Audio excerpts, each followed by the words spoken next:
Then आहे fringe width. आता वायडीएससी experiment सगळ्यांना माहिती आहे. वायडीएससी एक्सपेरिमेंट मध्ये फ्रिंज विड्थ कशी फाइंड आउट करायची ते आपण बघितलंय, बरोबर. तर फ्रिंज विड्थ साठी परत ब्राईट फ्रिंज आणि डार्क फ्रिंज, बरोबर ना. वायडीएस मध्ये 2 पॉईंट भेटतात, एक ब्राईट आणि एक डार्क. अल्टरनेट भेटतात. म्हणजे हा जर सेंट्रल मॅक्झिमा असेल म्हणजे ब्राईट फ्रिंज असेल तर त्याच्यावरती first dark, then first bright, then second dark, second bright असं असतं, कळतंय. मग ह्या फ्रिंज विड्थ कशा काढायच्या, तर फ्रिंज विड्थ ह्या बीटाने रिप्रेझेंट केला जातात. बघा फ्रिंज विड्थचा फॉर्म्युला आहे beta is equal to lambda D by D.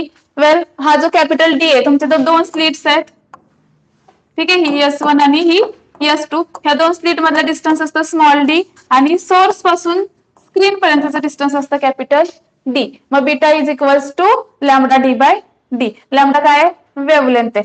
पुन्हा आता इथून इथे बदलले आपण पोझिशन सांगतो ना. सेंट्रल फ्रिंज पासून मला फर्स्ट मिनिमा किती डिस्टन्स वर भेटलाय किंवा सेंट्रल ब्राईट पासून म्हणजे सेंट्रल पॉईंट पासून मला फर्स्ट डार्क किंवा सेकंड डार्क कुठे भेटलाय, हे जे आपण रिप्रेझेंट करतो एकतर एक्स ने करतो किंवा वाय ने करतो, त्याला पोझिशन म्हटलं जातं.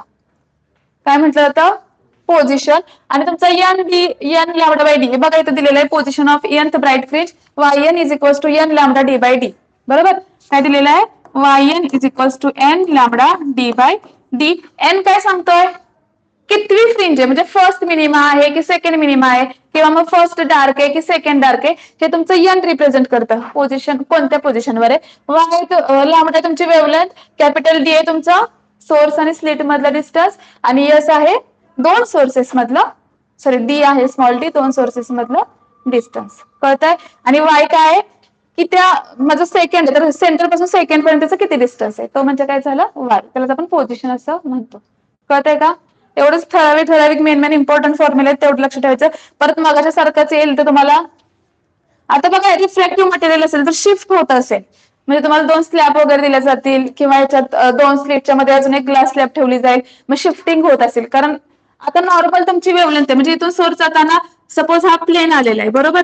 प्लेन आल्यानंतर तुमचा सोर्स जेव्हा 2 सोर्सेस ठेवतो तेव्हा वेव्ह फ्रंट तयार होतो आणि वेव्ह फ्रंट तुमच्या कशावर पडत असतो, स्क्रीनवर पडत असतो, कळतंय का. तेव्हा नॉर्मल वेव्हलेंथ जाणार आहे ना तुम, सपोज हा सेंट्रल जाईल नंतर हा इकडे असा जाईल, ही अशी केस असणार आहे. पण जर मी इथं कोणत्या ग्लास स्लॅब वगैरे ठेवलं तर त्याची थिकनेस वगैरे येणार आहे, त्याचा रिफ्रॅक्टिव्ह इंडेक्समुळे वेव्हलेंथ मध्ये पण चेंज होणार आहे.